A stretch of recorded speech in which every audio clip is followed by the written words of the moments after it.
aking ibinabahagi ang kapayapaan ng pag-ibig sa aking mga ibig na mga ina sa bagong Diyos. Ganun na aking mga anak. Huwag na huwag kayong magpapaubos ng pag-ibig. Kailanman, gaano man kahirap ang buhay, manan ninyong mga pinagdadaanan, away lagi puno kayo ng kapayapaan, kagalakan ng pag-ibig ng Diyos.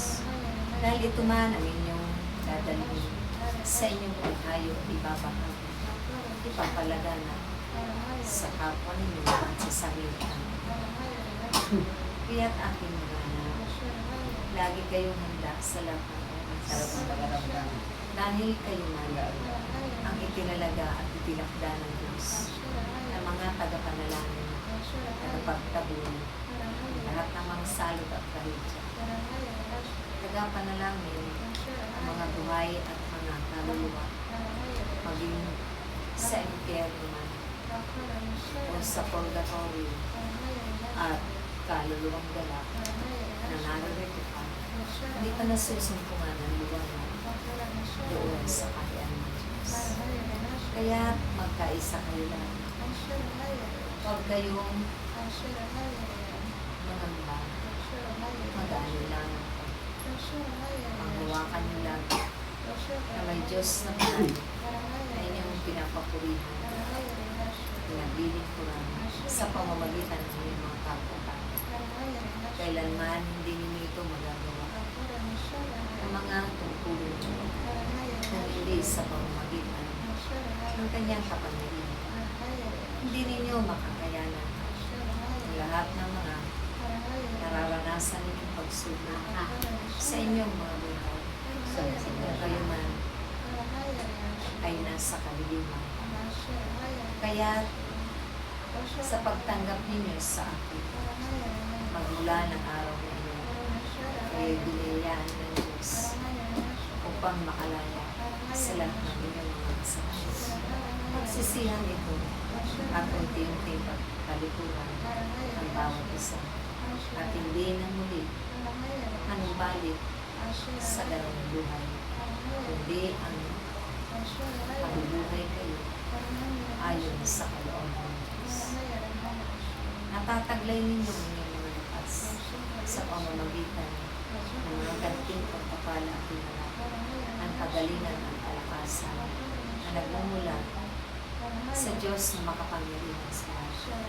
Kaya sa pamamagitan ng mga dilang iyan at pinuno ng Diyos ang kapangyarihan ng inyong mga kamay at ipapangbahagi ng inyong pangangatawan, marami kayong mapapagaling. Pagiling ko lang ng mga abal ninyong kapatid at kapwa-tao na higit na nangangailangan ng inyong mga tulong. Humayo kayo aking anak na may pagkakaisa sa bawat pagtitipon. Kami namin. Ako ang daan at ako ang katotohanan. Ako ang salita na nagbibigay liwanag. Ako si Jesus, na bugtong na anak ng Diyos, dahil sa pamamagitan ang taglay kong kapangyarihan na mayroon din ang Ama at mga kapangyarihan na hindi pa taglay na iba sa inyo. Ito'y inyong hangarin na manatili magpakailanman sa inyong mga buhay. Igugol ninyo ang inyong natitirang buhay, lakas at panahon, pagkakataon sa paglilingkod sa kapwa ninyo upang gantimpalaan kayo ng Diyos ng mga biyayang kasaganahan, biyayang kapayapaan, biyayang kagalakan, biyaya ng karunungan at kaalaman, at biyaya ng kasaganahan na kailanman hindi hihinto,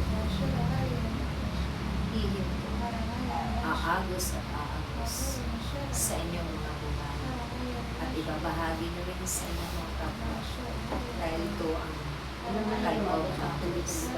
Gamitin ninyo ang inyong mga salapit sa pakikipagkapwa, sa pagtulong sa gawain ng Diyos at pagkalino.